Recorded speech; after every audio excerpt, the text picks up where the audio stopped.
A mensagem dessa manhã fala sobre evangelho, o evangelho intencional. O que é algo intencional? É quando eu tenho intenção de fazer alguma coisa, ou quando eu faço alguma coisa com intenção, com objetivo, com alvo a atingir. E a pergunta que eu faço para os irmãos, para iniciar o nosso diálogo aqui, é para você refletir um pouquinho, aonde você estará daqui a 5 anos? Não importa a sua idade. Estará fazendo o quê? Aonde? E daqui a 10 anos? Ou 15 anos? 20 anos? Se Deus permitir. Você tem precisão aonde você vai estar? Ou o que estará fazendo? E o sonho de construir a arca, Noé sabia que era incompetente para executar. E Deus que haveria de providenciar todas as fases, todas as etapas, todas as ferramentas, tudo que fosse necessário ao longo de muitos anos, para que o sonho de Deus, que se tornou o sonho de Noé, pudesse se realizar. Porque Noé, sem Deus, não conseguiria. Sonho bom, José do Egito não compreendeu, mas foi um sonho bom que Deus colocou no coração de José. O problema é que José tinha uma boca grande, né? Falou demais, e aí as coisas foram acontecendo, mas o sonho era um bom sonho. Quando você vê Moisés, que Deus coloca no coração de Moisés, libertar o povo do cativeiro, um sonho humanamente impossível para Moisés. Moisés não iria realizar este sonho que o próprio Deus colocou em seu coração, se não houvesse a intervenção do próprio Deus, como aconteceu. Obrigado, André. Sonhos ruins existem? Sim. Algumas pessoas passam a vida inteira sonhando sonhos ruins, com pensamentos ruins, com expectativa de coisas ruins que vão acontecer na sua vida. E o texto de Jó 3:25, ele fala sobre isso. Veja o que Jó passou, a percepção que eu tenho é que Jó passou muito tempo pensando sobre isso. Olha o que Jó diz: porque aquilo que temia me sobreveio, e o que eu receava me aconteceu. Você vive pensando em coisas que você teme todos os dias?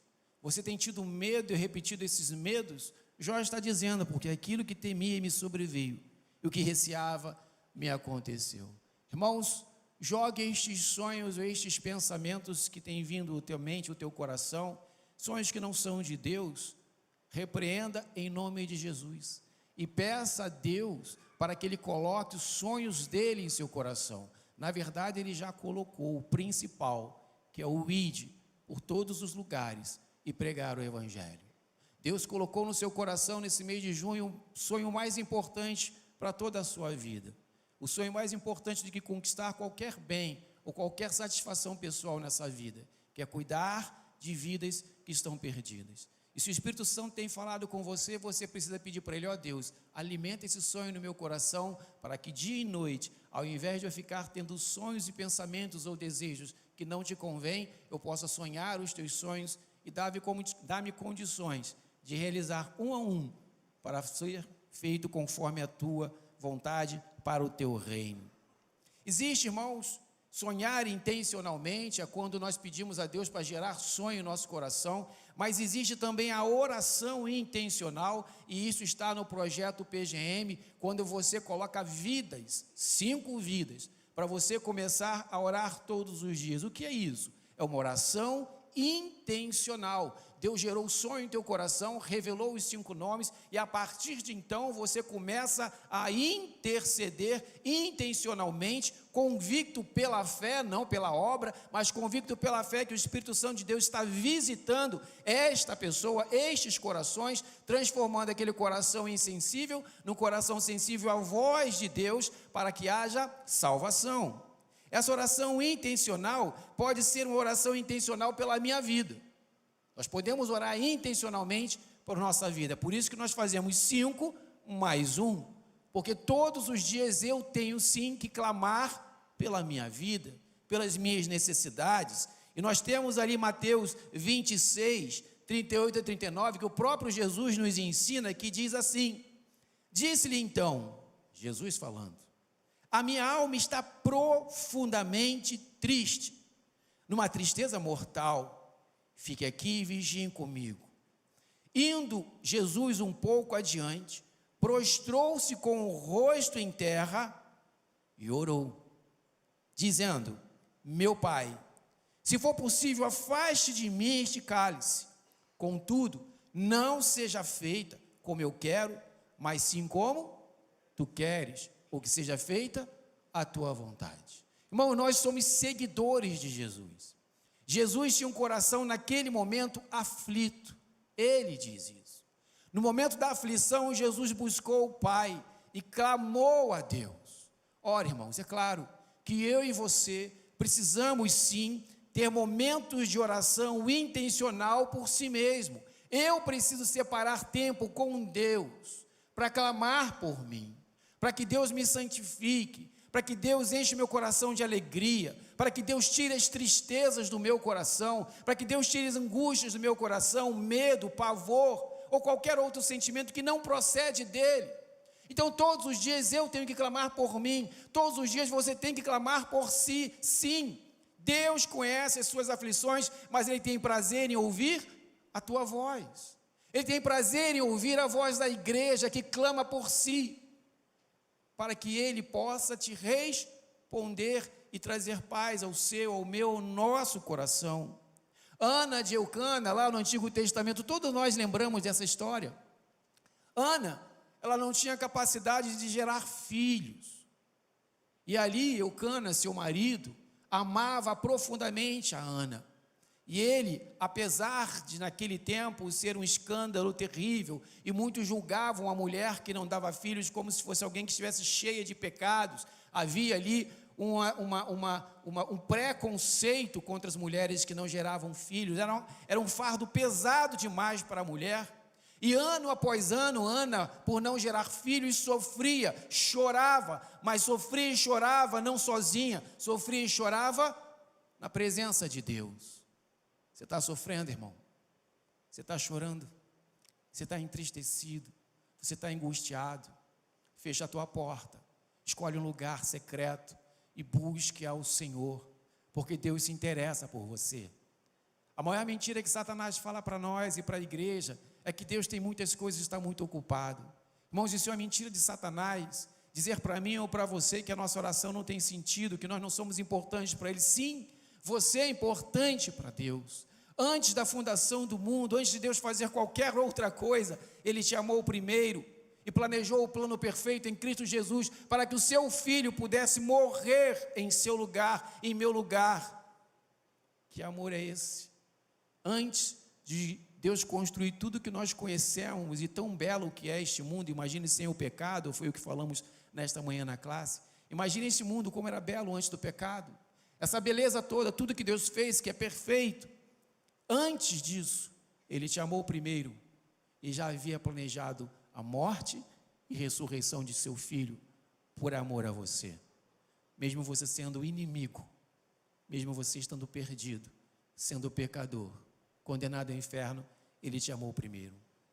Se antes de você conhecê-lo, Ele já te amava, muito mais agora Ele está atento para ouvir a tua oração intencional por si mesmo. Não deixe, irmãos, não deixe passar um dia sem clamar ao Senhor intencionalmente para que Ele te responda: Senhor, cuida de mim, cuida das minhas aflições, cuida dos meus desejos, cuida das minhas tristezas, cuida da minha família, cuida do meu ser, cuida da minha mente, cuida do meu coração, cuida da minha fé, porque eu ainda não estou conseguindo orar por estes 5 nomes. Ajude, Senhor, a mim a separar um tempo precioso, 5 minutos, Deus, que eu preciso para clamar por estas vidas. Deus não só vai ouvir a tua oração, irmãos, mas Ele vai atender o desejo do seu coração.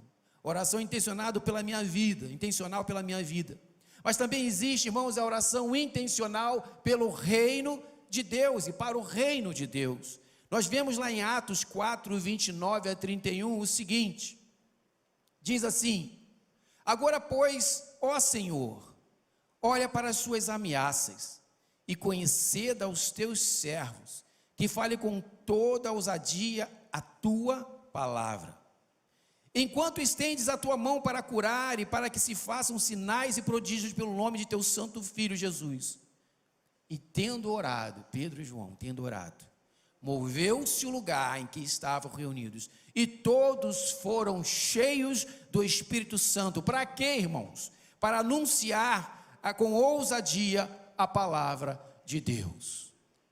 É importante orar por si? Claro que é. Oração intencional por mim mesmo, por você. Mas é fundamental para a vida do crente. O crente não pode viver sem isso. Salvo, lavado, remido pelo sangue de Jesus, santificado, aquele pautado na palavra de Deus. Ele não pode deixar de orar pelas coisas do reino. Porque o que aconteceu na sua vida, na minha vida, na vida da igreja, no ato salvífico, não foi Deus que entrou em meus projetos, não foi Deus que entrou em seus projetos, somos nós que entramos no projeto de Deus. Então nós nos submetemos a Ele e perguntamos para Ele: Deus, como eu, que estou aqui entrando nos teus projetos, nos projetos do teu reino, mediante a graça, não por merecimento, como eu posso te servir? Oração pelo reino. Quando Pedro e João são ameaçados e presos e ali interrogados, eles voltam dizendo para a igreja: olha, o negócio vai ficar difícil.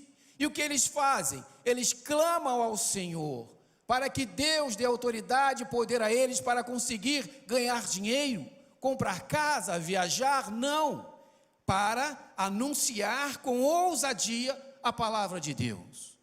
A nossa função como crente, como servo de Deus, irmãos, enquanto estamos aqui, é glorificar a Deus todos os dias com a nossa vida, com tudo que fazemos. Mas a nossa missão dada por Deus em Cristo Jesus é pregar o Evangelho. Pregar o Evangelho, eu devo me preocupar com isso. E para isso eu preciso entender que quando nós iniciamos esse projeto aqui no Ministério de Integração, já é da igreja, mas o Ministério de Integração iniciou agora, início desse ano. Lá em março Deus falou comigo. O mês de integração já estava tudo planejado, já tinha enviado o pastor Carlos temas, iríamos por um outro caminho, mas Deus deu uma ordem muito específica para o pastor Adiel e falou: você vai tratar de um assunto, que é evangelização. E ali quando eu comecei a orar, eu falei: Deus, como eu vou fazer isso, Senhor? Eu não tenho condições de fazer isso, eu tenho uma equipe que faz outros serviços, como eu vou fazer isso? Aí eu lembrei, graças a Deus, iluminado pelo Espírito Santo, eu fiz a oração: Deus, se realmente tu queres que eu faça isso, se não é só a ordem do meu pastor, que eu estou debaixo de sua autoridade, mas se realmente tu está nesse negócio comigo, eu não vou sozinho, eu preciso que tu vá comigo. E eu comecei a orar sabendo que eu não tinha competência para agir, para fazer isso. 1 ou 2 semanas depois, eu encontro Carolina e Júlio numa conversa sobre outros assuntos, e eles falam que tem entendimento na conversa e conhece PGM. Eu falei: é Deus. Fiz o convite: Carolina, então, Júlio, vem me ajudar.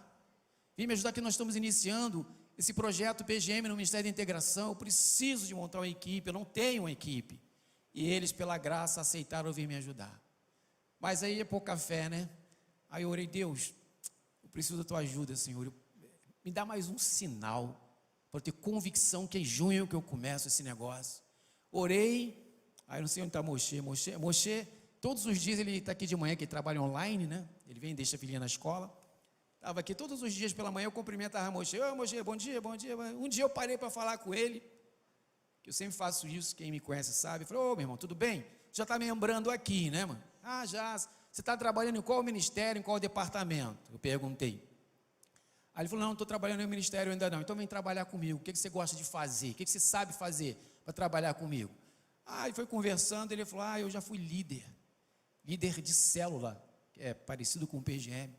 Eu tinha na minha rede mais de 150 pessoas envolvidas. Eu falei: o quê? É de Deus, Natan. É Deus falando comigo, então vem trabalhar comigo. Bianca e Moshe passaram por um processo difícil, que a igreja orou pelo filhinho, né? Graças a Deus, está cada dia melhor. Estou falando isso por quê, irmãos? Quando Deus fala com a igreja, dá uma missão, um sonho, e faz com que a igreja tenha uma oração intencional, quando é de Deus, significa que você vai ter dificuldade. Desde março, quando nós começamos a interceder, a primeira casa que se ofereceu para nós, começou, irmãos, principados e potestades a agir lá naquela casa daqueles irmãos. Luta terrível, e muitas outras lutas se levantaram para tentar nos distrair e não ficar focado naquilo que Deus queria que nós fizéssemos. E a nossa oração é: Senhor, enche-nos do Teu Espírito Santo. Essa é a tua oração. Enche-nos do Teu Espírito Santo para que nós não fiquemos distraídos, nem com alegrias, nem com tristeza. Mas para quê? Para que nós possamos anunciar com ousadia a palavra de Deus para o meu vizinho, para o meu parente, para o meu colega de trabalho, para o homem perverso, para aquele que Deus tem colocado em seu coração. É uma oração intencional que todo crente cheio do Espírito e que entende a vontade de Deus tem que fazer. E se você não está fazendo, irmão, se desperta. Acorda tu que dormes em nome de Jesus e comece a pedir ao Senhor, porque isso é espiritual, isso não é técnico, isso não é humano, isso é espiritual. Se você não está intervindo por 5 vidas ainda, sabe por que não está? Porque principados e potestades estão tapando seus ouvidos. Principados e potestades estão te distraindo com problemas ou com alegrias, seja na família, no parente, seja no trabalho. Ele está fazendo a função dele, distrair você, porque ele sabe que quando você ouvir a voz de Deus e obedecer, a primeira pessoa que vai ser abençoado é você, porque você será canal de bênção na vida dessas 5 pessoas. Vê a casa da irmã Sara, foi a primeira a ser abençoada, e muitos outros virão, irmãos. Eu não tenho a menor dúvida. A lista dela de 5 já diminuiu, então ela vai colocar mais 2, 3 e assim sucessivamente. Eu e minha casa serviremos ao Senhor. Quando você se propõe a ser usado por Deus, pede ao Senhor: enche-me do Espírito Santo para que eu possa anunciar com ousadia a palavra de Deus. Deus vai te dar autoridade e poder, mas você precisa orar intencionalmente todos os dias, porque se você for viver a sua vida, você não vai conseguir, porque o inimigo vai te arrastar para o lamaçal de problemas e de um monte de coisas a serem resolvidas dia após dia. Só que nós vivemos nesse mundo temporal, e esse mundo temporal passa muito rápido. Segundo, você já tem as 5 pessoas que Deus te entregou, e você já está cheio de fé, orando, lendo a palavra de Deus, orando intencionalmente por você, orando intencionalmente por estes 5. O que eu vou fazer, pastor? Você vai comunicar a esta pessoa que você está orando por ela. Como assim, pastor? Você não manda zap todo dia de bom dia? Já viu a tia que manda todo dia bom dia, boa noite, boa tarde? Não é assim? Todo dia manda um zap bom dia, boa noite, boa tarde. Você vai comunicar ao seu amigo o seguinte: meu amigo, meu parente, meu vizinho, meu colega de trabalho, só isso, estou orando para que Deus te abençoe. Qual é o ser humano que, ao ouvir de um outro ser humano cristão, eu estou orando por você para Deus te abençoar? Quem vai se entristecer com isso, gente? Alguém vai se entristecer em receber uma palavra dessa? Claro que não. Você saber que um colega de trabalho seu, que você pouco conversou, bate no seu ombro e fala: ó, irmão, estou orando por você, tá? Para que Deus abençoe você e toda a sua casa. Todo mundo vai ficar feliz em ouvir essa notícia. Você plantou uma sementinha junto com o Espírito Santo no coração desse indivíduo, preparando esta pessoa para a segunda fase, o convite intencional. E isso está na palavra de Deus. Vê Mateus 4, 18 e 20, diz assim. Mateus 4, de 18 a 20, diz assim: Jesus estava andando pela beira do lago da Galileia, quando viu 2 irmãos que eram pescadores, Simão, também chamado de Pedro, e André. Eles estavam no lago, pescando com redes. Jesus lhe disse, convite intencional. Jesus lhe disse: venha comigo, que eu ensinarei vocês a pescar gente. Então eles largaram logo as redes e foram com Jesus. Nós não estamos inventando a roda, irmãos. Isso é bíblico. O Espírito Santo está direcionando o seu coração a estas 5 vidas. Você vai comunicar a estas vidas que você está orando para abençoá-las, e vai haver um tempo que o próprio Espírito Santo vai falar com você. Esse é o tempo de convidá-las intencionalmente. Para quê? Para ir para um PGM, tomar um cafezinho com um bolo de fubá com você e os seus amigos. E a partir daí a intenção no nosso coração é que haja salvação. O Espírito Santo que vai fazer o trabalho dele. A minha obrigação é passar por essas etapas, interceder intencionalmente, comunicar aos nossos amigos e parentes que estamos orando e no tempo certo convidá-los. Deus estará quebrantando esse coração e conduzindo estas pessoas que estão carentes. Nossos amigos, vizinhos e parentes estão carentes de Cristo. O que eles precisam é que eu e você intercedamos por eles e convidemos eles para ouvir a palavra. Eles precisam de amigos mais chegados que irmãos. Só crentes em Jesus podem ser amigos mais chegados que irmãos. É você, sou eu. Eles precisam do nosso carinho, precisam da nossa atenção, precisam da nossa intervenção através do Espírito Santo para que haja a oportunidade de mudar de vida em Cristo Jesus. Depois do convite intencional, vem o relacionamento intencional, que a gente chama de RD, relacionamento discipulador. Está na Bíblia, pastor? Está na Bíblia, Lucas 11:1, diz assim, Lucas 11:1, um dia Jesus estava orando num certo lugar.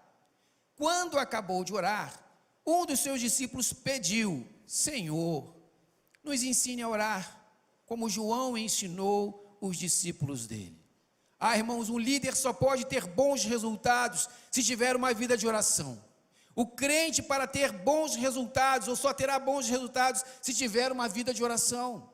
Às vezes você é um mega power líder lá na sua empresa, um excelente vendedor, um excelente empresário, um excelente profissional, mas você tem que transferir essa excelência para a sua vida espiritual e ter ousadia do Espírito para se relacionar intencionalmente com seus colegas e vizinhos e que você está orando, porque Jesus fez isso o tempo todo. Todo relacionamento de Jesus era intencional, toda palavra de Jesus era intencional, a sua palavra tem que ser intencional, o seu relacionamento tem que ser intencional. Quando você se aproxima de alguém, tem que ser intencional. Intencional para quê, pastor? Levar Cristo Jesus como o único e suficiente Salvador para estas vidas, libertá-las do cativeiro do inferno. Tudo que o crente faz deve ser intencional para o reino de Deus. Relacionamento intencional. Crente não pode ter amigo para jogar a conversa fora, irmão. A gente nem tem tempo para isso, o tempo é tão curto.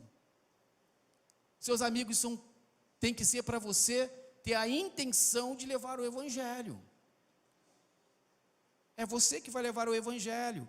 Então, seu coração, lembra que eu falei de sonho lá atrás? O teu coração tem que estar sonhando dia e noite os sonhos de Deus. E o sonho de Deus é levar Jesus ao máximo de pessoas possível. E o instrumento de Deus é você. Convite intencional, relacionamento intencional, e aí vem o crescimento, a multiplicação intencional. Alguns dizem, vou dizer que já falei isso também há um tempo atrás, confesso,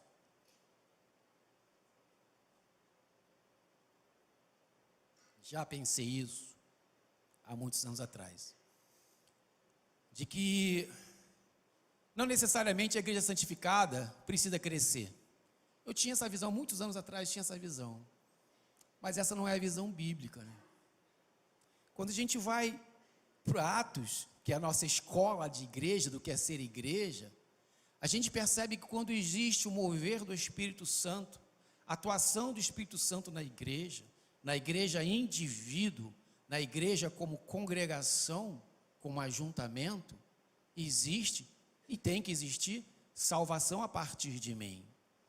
Irmãos, é muito estranho você olhar para o seu relatório de vida de crente e não ver nenhum positivo lá. Nunca ter levado uma pessoa à salvação, não ter convicção disso. Tem 10, 15, 20, 30, 40 anos de evangelho e não tem certeza se você foi um instrumento de Deus para levar salvação para alguém. Isso é uma tragédia na vida do crente, porque crescimento da igreja, a multiplicação de crentes, isso faz parte da história da igreja. Diz assim, Atos 2:41, para ratificar a minha fala. Muitos acreditaram na mensagem de Pedro. Muitos acreditaram na mensagem de Pedro, ou seja, Pedro estava vivendo uma vida intencional para se relacionar com poucos ou com muitos, com um único objetivo que não era se engrandecer ou ter a alegria de ter colegas. Mas a intenção de Pedro era se relacionar com pessoas para levar a mensagem de Jesus. E diz, repetindo, Atos 2,41, se puder ajudar. Muitos acreditaram na mensagem de Pedro e foram batizados. Naquele dia, quase 3.000 se juntaram ao grupo dos seguidores. Pastor, só esse texto que tem? Não, tem mais. Atos 4, 3, 4. Então prenderam os dois e os puseram na cadeia para ficarem lá até o dia seguinte, pois já era muito tarde. Porém, muitas pessoas que ouviram a mensagem creram, e os homens que creram foram mais ou menos 5.000 conversões. Homens, sem contar mulheres. Crescimento da igreja, através da pregação da palavra, através de uma vida intencional, de relacionamento intencional, de convite intencional, de oração intencional. Deus ouve e responde quando nós nos colocamos à disposição do reino dele.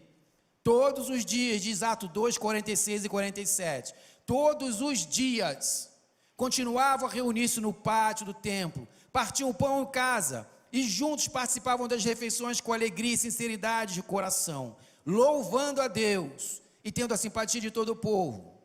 E o Senhor lhes acrescentava diariamente os que iam sendo salvos. Como é possível, irmãos, uma igreja que tem centenas de membros, como é possível nós nos conformarmos e não fazer parte desta obra salvífica? Deixar para o presidente da igreja esse peso. Muitos acham que é o púlpito, o presidente ou os pastores que pregam aqui que tem a responsabilidade de salvar. Muitos acham que é o ministério de missões, pastor Felipe, que tem a responsabilidade de levar a salvação. Muitos acham que é a equipe de louvor e tudo que acontece aqui no templo que tem a responsabilidade de salvar. Não é, irmãos. Nós somos coadjuvantes nesse negócio. O culto é a culminância da tua semana, ou o início da tua semana.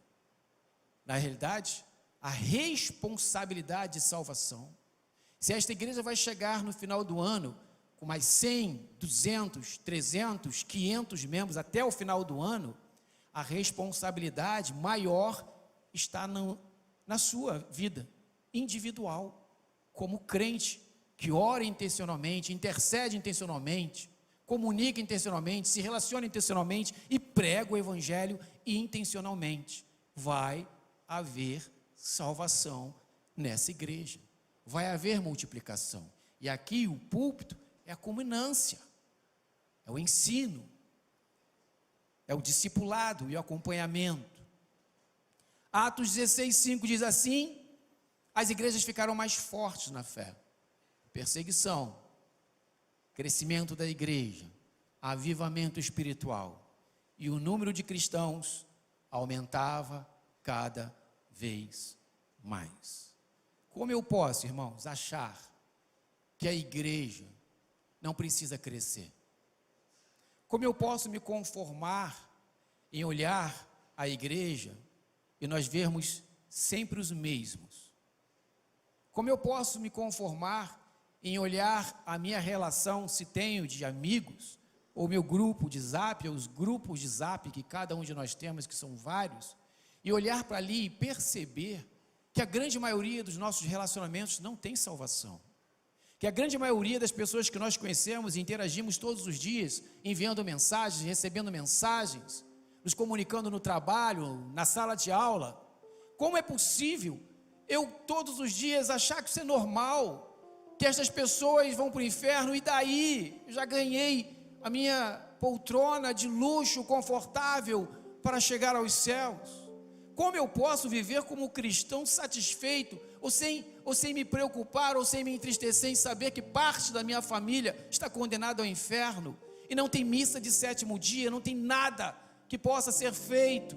O tempo é já, é agora. Deus está chamando você, PIB de Campo Grande, para que você se desperte em nome de Jesus, e tenha um coração contrito e obediente, porque Jesus nos dá algumas ordens, só para os crentes: crer e ser batizado. É uma ordem. Você que crê em Jesus e não é batizado, você está em desobediência. Acerte o seu passo. Depois Jesus nos dá ordem: fazer isso em memória de mim, comunhão com os irmãos. Nós fazemos isso uma vez por mês. Depois é ide, irmãos. É uma ordem. E às vezes o crente não consegue perceber por que tem andado angustiado, e porque às vezes as coisas não andam bem, ou porque os filhos estão fora, ou porque as coisas não acontecem, porque você tem sido desobediente. Não é igreja. Desobediente não é um projeto, mas desobediente é o próprio Deus. O que Deus tem falado à igreja nesses tempos é que o tempo é agora para você usar o máximo que você pode fazer de tempo de vida, que é o mínimo que você tem, porque cada aniversário que você faz, saiba que você não está ganhando mais um ano de vida, você está com menos um ano de vida, porque a contagem regressiva já começou. Nós nascemos para morrer um dia. Pode ser que você tenha mais essa semana para pregar o Evangelho, pode ser.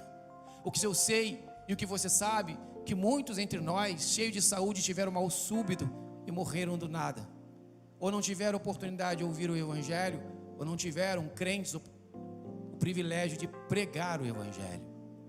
Portanto, o ide é já. Assuma a sua responsabilidade como servo do Deus vivo, para que você seja a igreja de Cristo, no trem, no metrô, no Uber, no seu trabalho, aonde você está, para os seus vizinhos.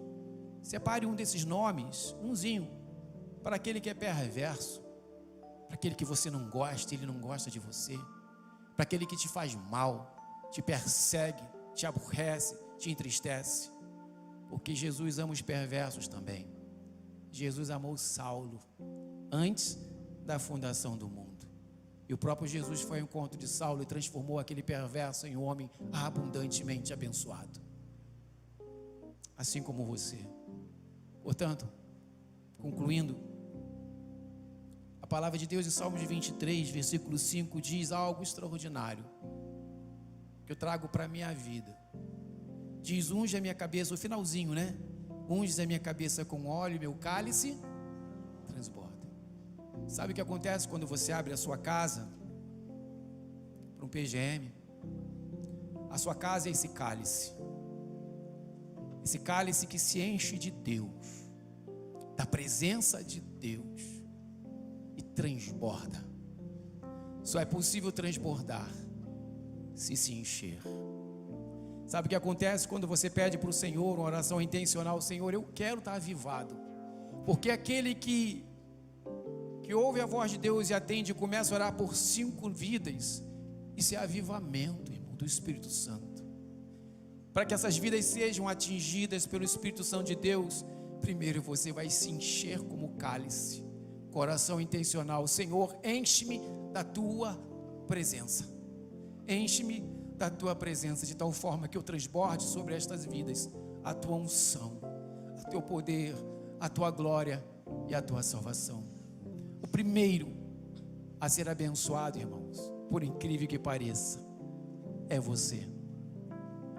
Enche-me do teu Espírito, Deus vai te usar, você transbordará da presença de Deus, e a palavra diz, Deus diz, que o mais lhe será acrescentado.